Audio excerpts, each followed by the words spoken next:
Então, ele vai corresponder a essa fé, a essa alegria, felicidade que você tem de contribuir na obra de Deus. E muitas vezes você vai saber que esse dinheiro que você está dando está sendo mal usado. Mas mesmo assim, dê. Quem vai pagar a dívida, quem vai ser castigado, amaldiçoado, é aquele que usou o seu dinheiro indevidamente. Mas você fez a sua parte de ajudar a obra de Deus para a abertura de igrejas, para o envio de missionários, para as obras sociais que a igreja faz, para tanta coisa que precisa de dinheiro.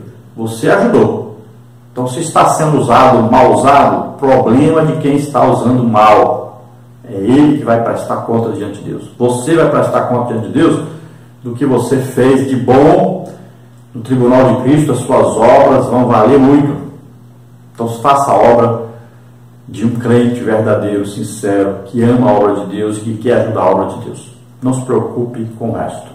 Existe um movimento maligno na internet hoje para atrapalhar o crescimento da obra de Deus. Pessoas que estão entrando em contato com os outros, convencem, querem convencer de todo jeito. Eles fazem para convencer as pessoas a não darem os seus dízimos, não darem suas ofertas. Isso é uma obra maligna, Satanás tentando enfraquecer a igreja, para que a igreja pare de ganhar almas, pare de crescer. E um dos principais que fazem isso são aqueles membros da igreja do véu, que é a Congregação Cristã do Brasil. Muito cuidado com esse pessoal, muito cuidado mesmo. Cuidado também, muito cuidado com os calvinistas, que eles querem fazer de tudo para tirar você da sua igreja e levar para essas igrejas que são inimigas do Espírito Santo. Tópico 2. O tabernáculo foi um projeto de Deus. Subtópico 1. Deus arquitetou o tabernáculo. Subtópico 2. O tabernáculo foi um projeto de Deus. Subtópico 3. O plano térreo do tabernáculo. Após estudarmos a primeira seção de versículos de 1 a 7, que mostra a conclamação do Senhor ao seu povo para a construção do tabernáculo, por meio das ofertas alçadas, agora nos deteremos nos versículos 8 e 9, pois estes revelam como Deus elaborou esse projeto. Subtópico 1, então. Deus arquitetou o tabernáculo, como está em Êxodo 25, 8. E me farão um santuário e habitarei no meio deles. Assim inicia o versículo 8. O tabernáculo seria um santuário em pleno deserto, onde Deus habitaria entre o seu povo. Desde o início é perceptível o caráter provisório do projeto divino, pois o povo de Deus não faria uma peregrinação perpétua no deserto. Deus elaborou a engenharia, arquitetou toda a construção do tabernáculo, dando a Moisés a relação dos materiais que deveriam ser utilizados. Por meio do legislador de Israel, Moisés, o Senhor conduziu seu povo desde a saída do Egito até o Monte Sinai.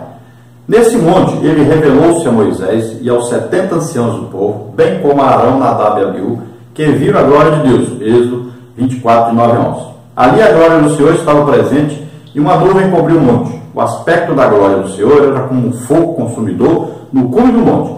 Êxodo 24, 15 a 17. Por 40 dias e 40 noites, Moisés entrou no meio da nuvem e subiu até o cume do monte para ouvir a Deus. Êxodo 24, 18. Ali o Altíssimo deu a Moisés as diretrizes para construir o lugar onde ele habitaria. Então Deus diz: construirão então um santuário e eu habitarei no meio deles. Veja bem que a intenção de Deus, então, habitar no meio do povo, e vai usar para isso o líder Moisés, os 70 anciãos e os sacerdotes, Arão e seus 2 filhos, Nadab e Abiú. Veja bem que eles teriam, então, que conduzir o povo para ofertarem e também estariam o quê? Fiscalizando a construção do tabernáculo. Deus escolheu até quem ia ser usado para fazer as peças do tabernáculo. Olha só, tudo organizado. Então a obra de Deus é assim, tudo organizado. Existem lideranças escolhidas por Deus. Nós estamos vendo hoje a igreja num rumo muito difícil. Pessoas são escolhidas por líderes que estão em pecado, e eles escolhem aqueles que pecaram, o mesmo pecado que eles pecaram, porque assim eles não vão poder acusá-lo do pecado que ele cometeu. Nós nunca vimos uma igreja dirigida por tanta gente em pecado como temos hoje. Divorciados aos montes dirigindo igreja. Pessoas em adultério aos montes dirigindo igreja e departamentos da igreja. É um absurdo o que está ocorrendo na igreja hoje. Muito triste a situação. Subtópico 2. O tabernáculo foi um projeto de Deus. Embora Moisés haja sido formado academicamente no Egito, nenhum item do tabernáculo era fruto de sua mente engenhosa e disciplinada. Recebendo instruções diretas de Deus, Moisés persuadiu o povo hebreu a construir o tabernáculo, pois este era o projeto celestial. O Pai desejava habitar entre os homens e derrubar a parede de separação erguida pelo pecado no Éden. Ele queria fundir o céu com a terra. Esse projeto glorioso só alcançaria o objetivo máximo na encarnação e crucificação de Jesus Cristo, seu amado Filho, na plenitude dos tempos. Gálatas 4:4, Efésios 1:5-10. Nós sabemos da formação de Moisés, não é formação teológica. Aqui, Moisés foi treinado no Egito, e ele era, além de um bom soldado, lutava bem, conhecia muita coisa sobre medicina, sobre botânica, as línguas dos povos, construções. As construções do Egito são famosas no mundo inteiro. Então ele entendia de construção. Então ele aproveitou isso, sim. Ele poderia o quê? Olhar de maneira diferente dos outros. Ele olhava da maneira que ele olhava no Egito. No Egito ele foi criado como se fosse para ser um faraó. Então ele supervisionava os trabalhos do Egito e as construções também. Então aqui ele vai supervisionar esse trabalho. Então aquele conhecimento, aquela visão que a pessoa precisa de conhecer tudo em geral, de olhar assim e ver tudo que está acontecendo e não apenas um detalhe. Então Moisés tinha isso, ele aprendeu isso. Então Deus usou Moisés com esta sabedoria, inteligência que ele tinha para organizar as coisas, para ter ali a visão do que precisava fazer mais urgente, o que precisava colocar ali hoje, deixar aquilo ali para amanhã e tal, organizar o povo no trabalho. Tudo isso Moisés tinha essa capacitação e era Deus que havia treinado ele, nem sabia disso, mas tudo foi plano de Deus. Então havia ali um projeto, e esse projeto ele foi executado fielmente depois através de Jesus Cristo, e esse projeto tinha por finalidade trazer à existência a igreja. E esse tabernáculo físico, que é uma construção, depois passou a ser um templo construído, depois veio Jesus como o templo de Deus, ele até disse: vocês destroem esse templo, em 3 dias eu reconstituo. Estava falando do templo do seu corpo. Então Jesus foi o templo do Espírito Santo. E Jesus fez o quê? Quando ele morre, ressuscita, ele faz o quê? Ele faz de nós, cada um de nós, membro da igreja, um templo de Deus na terra. Olha só, existia um templo. Existia antes um tabernáculo, depois existia um templo, depois Jesus só, que era templo do Espírito Santo. E depois o que acontece? Jesus, ao morrer e ressuscitar, ele envia o Espírito Santo, que o Pai enviou através dele. E todos nós agora somos templo do Espírito Santo. Então hoje existem milhões de templos do Espírito Santo na terra, milhões de templos de Deus na terra. Olha que coisa fantástica, maravilhosa. Glória a Deus, aleluia. Subtópico 3, o plano térreo do tabernáculo, 25:9. O plano térreo do tabernáculo continha um espaço físico de 100 por 50 côvados, aproximadamente 50 por 25 metros, uma vez que um côvado equivale de 45 a 50 centímetros, pois a medida do côvado naqueles tempos era a distância entre o cotovelo e a ponta do dedo médio de um homem. Então o plano aí começa com a letra A, o pátio. Esse espaço do tabernáculo era chamado átrio ou pátio, e era fechado por uma cerca feita de cortinas de linho fino torcido, presas por ganchos e pinos em pilares de madeira de acácia. Êxodo 27:18. Letra B aí, o altar dos holocaustos, ou dos sacrifícios. No espaço externo, dentro do átrio, desde a porta de entrada, havia o altar de bronze ou cobre, onde eram feitas as ofertas queimadas e principalmente onde era feito o sacrifício pelos pecados do povo. Êxodo 27, de 1 a 8, 38, de 1 a 6.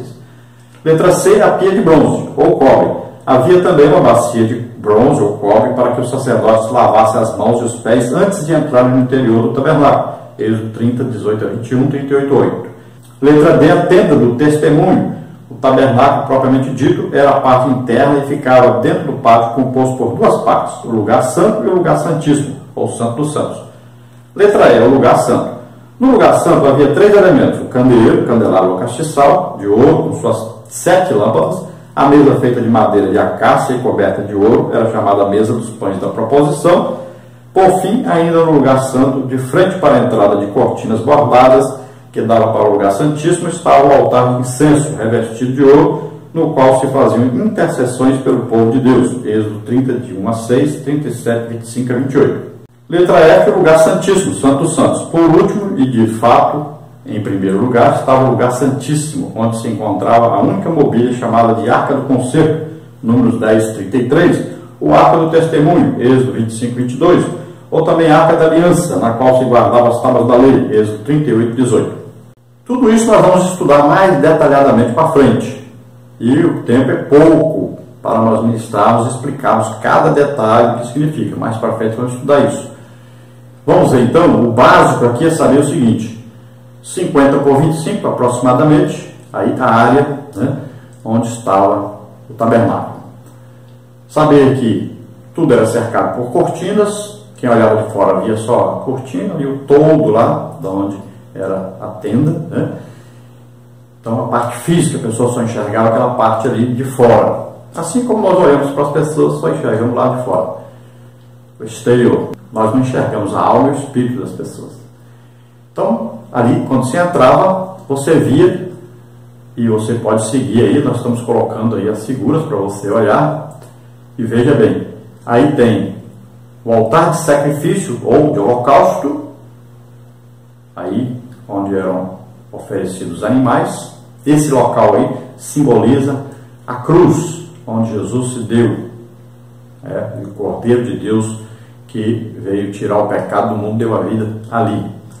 Aí nós vamos ver a pia, aí onde havia água para os sacerdotes se lavarem, porque ali dentro, gente, desse lugar e desse pátio, ficavam muitos animais, porque nesse pátio é onde se oferecia os animais, eram mortos animais para sacrifício, era muito sangue, fedia muito, é uma coisa nojenta aquele lugar ali, fedor terrível. Então ali eram mortos, e quando se matavam mais de 1000 animais, imagine, trabalhão terrível, sacerdotes ali, os levitas arrumando, limpando, era uma confusão de gente, de trabalho, e oferecendo sacrifícios. Então, um trabalho muito grande que se tinha ali.